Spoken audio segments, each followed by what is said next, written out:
गर्मी में गरीब बेटी की जादुई खास की एसी। ओह, कितनी गर्मी लग रही है। ऊपर से ये टेबल पंखा भी मरमर कर चल रहा है। एसी लगी होती तो मस्त नींद आती।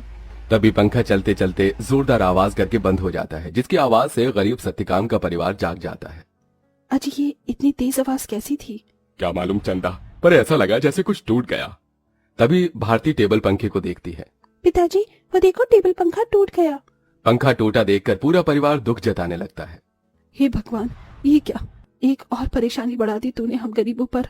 ये टेबल पंखा ही तो इस गर्मी में हमारा इकलौता सहारा था। अब तो इस गर्मी में हम बेहाल हो जाएंगे। कितना कहता था मैं कि दिन में पंखा बंद रखा करो, सारा दिन तो चलता रहता था। अब दिन रात चलेगा, कोई भी चीज तो खराब तो होगी ही ना। एक एक पाई जोड़ कर लिया था ये पंखा, अब कहाँ से लाऊंगा तुम्हारे नए पंखे का दाम। इसीलिए तो कहती हूँ पिताजी कि घर में एक एसी लगवा दो। गर्मी भी नहीं लगेगी और नींद भी अच्छी आएगी। ये सुनकर गरीबी से झुंझलाया सत्यकाम अपनी दूसरी बेटी भारती को डांट लगाते हुए बोला, अरे चुप कर तू भारती, तेरा बाप कोई सर्विस वाला थोड़े है जो लाख रुपए महीना कमाता है। जब देखो एसी एसी एसी कहते रहती है। ये एसी सोफा सब अमीरों के घरों में होता है, हम गरीबों की औकात में नहीं है खरीदना। अजी, अब जाने भी तो बच्ची है। अब ही चलो सब सो जाओ। आस पड़ोस वाले भी इतनी रात में हम गरीबों के घर में से हल्ला गुल्ला होता सुनेंगे तो क्या कहेंगे। जैसे तैसे सब गर्मी में सो जाते हैं, लेकिन अपने गरीब माँ बाप बहन को गर्मी से बेहाल देखकर वो गरीब बेटी रात भर खुद सो भी नहीं पाई। अरे, सुबह हो गई, जल्दी से साफ सफाई कर लेती हूँ, फिर बाबा के लिए चाय भी बनानी है। घर में झाड़ू लगाकर जब वो घर के बाहर आकर देखती है तो आम के पेड़ से पूरे आंगन में पत्ते ही पत्ते बिखरे थे और पेड़ पर फल लगने को थे, जिसे देखकर वो खुश हो गई। अरे वाह, आम के पेड़ पर तो बेर लगने लगे हैं। अच्छा है, थोड़े दिन में आम पक जाएंगे। पिताजी को तो आम के साथ रोटी खाना कितना पसंद है। अगर उन्हें रोज अपनी मनपसंद की सब्जी या फिर मीठे आम मिल जाए तो वो पेट भरकर रोटी खाते हैं। लेकिन इस गरीबी में नमक रोटी और चटनी रोटी खाकर ही गुजारा करना पड़ रहा है। इस घर की बड़ी बेटी होते हुए भी मैं अपने गरीब माँ बाप के लिए कुछ भी नहीं कर पा रही हूँ। मेरे प्यारे आम के पेड़, मैं उनके लिए कुछ करना चाहती हूँ। खास करके भारती की ख्वाहिश है कि हम अपने घर में एसी लगवाएं। सबसे पहले मैं अपनी कमाई से अपने घर में एसी लगवाऊंगी। गीतू रोज ही अपने आंगन में लगे उस आम के पेड़ से अपना सुख दुख बांटती थी। वो पेड़ जैसे उसके परिवार का हिस्सा बन चुका था, क्योंकि गीतू ने 5 साल की उम्र में आम की गुठली बोई थी और हर दिन उसमें खाद पानी डालती, जिसे आज पेड़ इतना विशाल और फलदार था। पेड़ के नीचे हर कुछ दिनों में घास उगाती, जिसे गीतू जुगाड़ लगाकर कभी घास की चटाई तो कभी कालीन बुना करती थी। गीतू, मैं और तेरे पिताजी जमींदार के खेत पर जा रहे हैं काम करने। माँ, आप और पिताजी अपनी खेती खुद क्यों नहीं उगाते? वो जमींदार तो यही चाहता है कि हम गरीब लोग सारी जिंदगी उसकी गुलामी करें। तभी तो धूप में वो आपसे गधों की तरह काम करवाता है और सिर्फ 100 रुपए ही देता है पूरे दिन के। पिताजी, आप ही तो कहते हैं ना कि हम गरीब किसान मिट्टी से सोना उगाते हैं। हाँ बेटिया, लेकिन एक गरीब के लिए 2 रोटी कमाना रोज की कठिन चुनौती होती है, जिसे पार करना पड़ता है। सत्यकाम और चंदा चिलचिलाती कड़ी धूप और गर्मी में खेत पर आते हैं, जहाँ जमींदार ठाठ से कुर्सी पर बैठा था और नौकर छतरी लिए खड़ा था। ओहो, बाप रे बाप, कितनी गर्मी है, आग बरस रही है। इतनी गर्मी में तो एसी की ठंडी हवा छोड़ने का मन ही नहीं करता। राम राम मालिक। अरे भाड़ में गया तेरा राम राम, यहाँ गर्मी से मेरा कचूमर निकला जा रहा है। कहाँ मर रहा था? हाँ, अब तक कहाँ मर रहा था? चलो दोनों मियाँ बीबी खेत जोतने में लग जाओ, उठाओ हल। जी मालिक। बेचारे दोनों कड़ी धूप में उतनी बड़ी जमीन में हल जोतते हैं, उनके माथे से टप टप पसीना बहता जाता है। अजी, शाम हो गई। आज तो मालिक दिहाड़ी देने के डर से आए ही नहीं। उनकी हवेली चलकर मांग लेते हैं। पंखा ठीक भी तो कराना है, वरना गर्मी में गुजारा नहीं होगा। दोनों जमींदार के घर आते हैं, जहां जमींदार पांव पसारे एसी की चिल्ड ठंडी ठंडी हवा खा रहा था। ओहो, क्या मजा आ रहा है। हा, एसी में भैया मजा बहुत है। अरे सत्यकाम, तू यहाँ? जी मालिक, पैसे दे दीजिए। ये पकड़ 200 और चल दफा हो जा। इसी तरह दिन गुजरते हैं। दोनों मियाँ बीवी जो भी कमा कर लाते अपनी गरीब बेटी के हाथों में रख देते, जिससे बहुत ही समझदारी से गीतू घर चलाती और उसमें से कुछ बचा भी लेती। 100, 200, 300, 350, 400, 410, 420, 30, कुल मिलाकर मेरे पास अभी तक ये 700-800 रुपए ही इकट्ठे हुए हैं। इतने में एसी कहाँ से आएगी?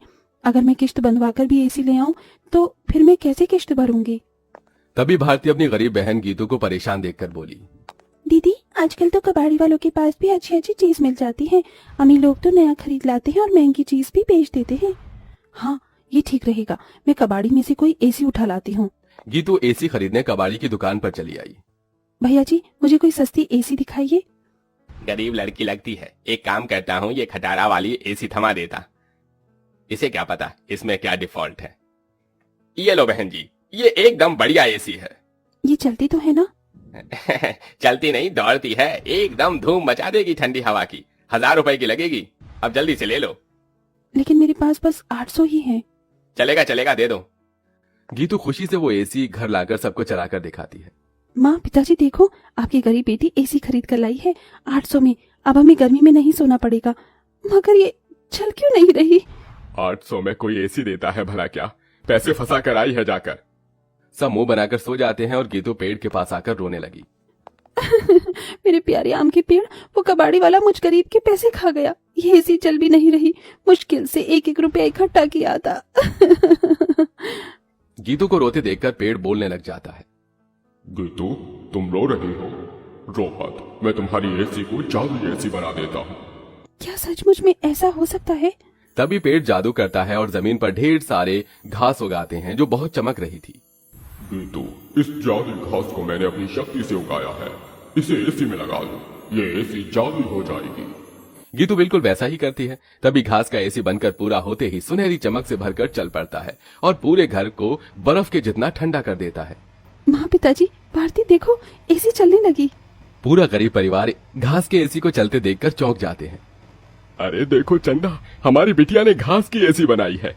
हाँ जी, लेकिन ये घास की एसी कैसे चल रही है? ये एसी कूलर तो बिजली से चलते हैं। तभी जादुई घास एसी की आंख कान मुंह बन जाता है। एसी इठलाकर बोला, क्योंकि मैं जादू घास का एसी तो हूँ। ये लो, जी भर के खूब ठंडी हवा खाओ। अरे वाह दीदी, क्या 800 एसी बनाई है। हम गरीबों जैसे घास की एसी है। एसी तो बड़े बड़े अमीरों के घर में भी नहीं होगी। अब हम गर्मी में एसी की ठंडी हवा में सोएंगे। तभी चंदा रोते हुए बोली, बिटिया, अगर दिन भर इस एसी की ठंडक में ही सोते रहेंगे तो कमाएगा कौन? बगैर खून पसीना बहाए पैसे थोड़ी मिलता है। ये कहते हुए चंदा रोने लगती है। तभी जादुई घास एसी में से ठंडी हवा के साथ नोट बरसने लगते हैं। लूट लो, जितने चाहिए लूट लो, देख क्या रही हो? अरे रामा, ये जादुई घास की एसी तो लक्ष्मी मैया का रूप है। चंदा देख, कैसे करारे करारे नोट दे रहा है ये एसी। क्योंकि मैं कोई मामूली एसी नहीं बल्कि जादुई घास का एसी हूँ। मैं तुम्हें हीरे जवाहरात सोना चांदी सब दे सकता हूँ। एसी के इस कथन को सुनकर गीतू ने उसे आजमाया। अगर ऐसा है तो हमें सोने चांदी के सिक्के देकर दिखाओ। तभी एक सुनहरी चमक के साथ जादुई घास एसी में से सोने चांदी के ढेर सारे सिक्कों की बारिश बरसने लगी। तुम तो सच में जादुई एसी हो।